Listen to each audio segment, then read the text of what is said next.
tsallake mana layi. Yanzu gwamnati ba da'awan kare zaman lafiya take yi ba, ba da'awan kare a zauna lafiya shine aikinta ba. Yanzu za ka ɗunguma ma shugaba Tinubu a yau ka kwana a gidanka, zai yiwu ne?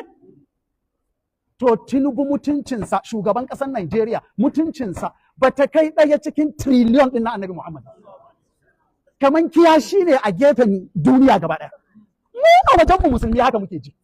Haka muke ji. Don haka su kansu hukuma in suna son a zauna lafiya, daga cikin abin da za su yi, idan an yi irin wannan abin, sai saure su ɗauki abin da girma. Ko musulmi ne ya yi akan waɗanda ba musulmi ba, ko waɗanda ba musulmi ba suka yi akan balle, ba zai yi musulmi ya kira sunan Annabi Isa alaihi salam ya zage shi. Sai an magana sai wai ai ce masa Annabi ma blasphemy. Ba su gane abin da addinin mutane ya ginu akai, da abin da ba shi addini ya ginu akai ba. Ɗunguma ashar wata addini ta ginu akan sa. Ka kira sunan manzo ko wani ma wanda wasu ke girmamawa ka ɗunguma masa ashar.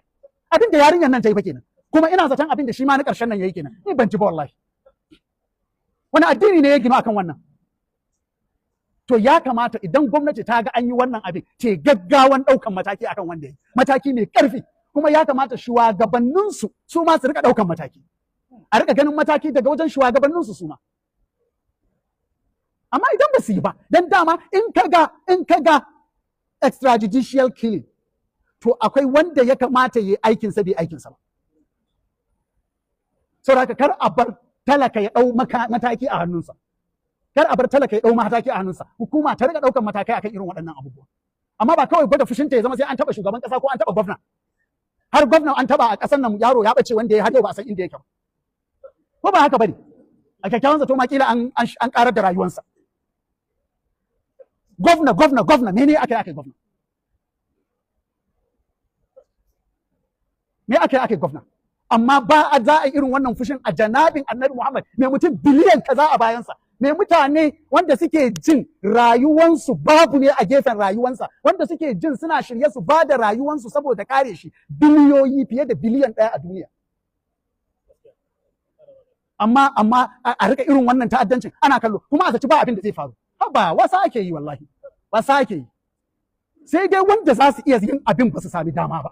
Amma wallahi ko mun san cewa bayan minti ɗaya za mu bar duniya, kuma in muka ɗauki mataki akan wanda ya irin wannan, bayan nan da 1 minute za mu bar duniya, wallahi Allah za mu ɗauki mataki. Ba nadama har abada, in dai a janabin manzon Allah ne sallallahu alaihi wasallam, ba maganan nadama. Wanda zai ɗauke mu duk sunan da za a sa mana an daɗe ba a sa mana ba. Ya kamata gwamnati ta san wannan, ta riƙa ɗaukar mataki. Shi yasa mun daɗe muna kira a yi regulating wa'azi. A yi regulating wa'azi ya zama ba kowa ake bari yana wa'azi ba kowa ake bari, wanda bai da umurni, kuma hanyoyin da za a yi mutane su ta in an yi regulating ma yan siyasa za su yi amfani shi su manipulating. To yanzu ma ba su manipulating malaman ne da kuɗin su, me ya ba su yi a yanzu din ma da ba a yi regulating din ba?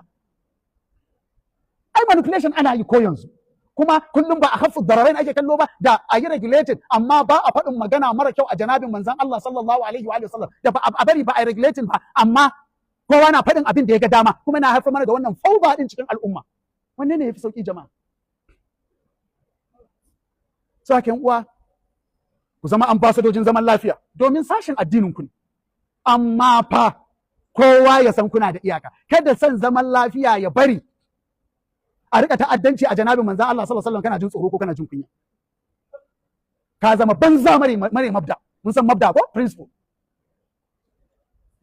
Idan kai bacci hankalinka kwance ko ka zauna lafiya, to wallahi tallahi baka da mabda, kuma duk wanda yake rayuwa bai da mabda, da shi da shara wallahi ba su da bambanci. Ba mu da apology akan wannan. Duk abin da wannan zai sa mu rasa wallahi ba mu san shi. Duk abin da wannan maganar, wannan matakin, wannan matsayin zai sa mu rasa shi, dama ba mu son abin. ‘Yan uwa musulmi a dagi. Daga cikin na faɗa yana cewa wai al'umma musulmi suna makarantu na addini. Jiya na shiga Kano, sai na ga a cikin gari, na kirga gidaje, manyan gidaje a cikin gari, cikin Badala. Manyan gidaje ga nan irin manyan gidaje na alhazai, shekara 30 ko 20 da ya wuce, gidan wani attajiri ne. Yanzu ya ga madarasatu kaza academy an mai da su makarantu, na kirga sun kai wajen 15 daga kawai shiga in je inda zani. Gidajen attajirai da an mayar makarantu. Na ce dama sun mayar da wuri, dama mun mayar da wuri. So ban san ko an fahimci sako na anan wajen, ban san ko an fahimci sakon ba. Da mu riƙa ƙarar da kuɗin mu muna gina manyan gidaje, sai a makara bayan mun mutu ƴaƴanmu su mai da gidajen makarantu. Da ma mu tun muna raye mun yi makarantar kafin mu yi gidan. Ya kamata mu yi educational revolution a cikin al'ummanmu, ya zama kowane yaro yana makaranta. Yara su tafi makarantu, kuma su tafi makarantu masu kyau, mu tsaya mu ba al'ummanmu ilimi. Domin da wannan ne kaɗai za mu iya, wai abin mamaki.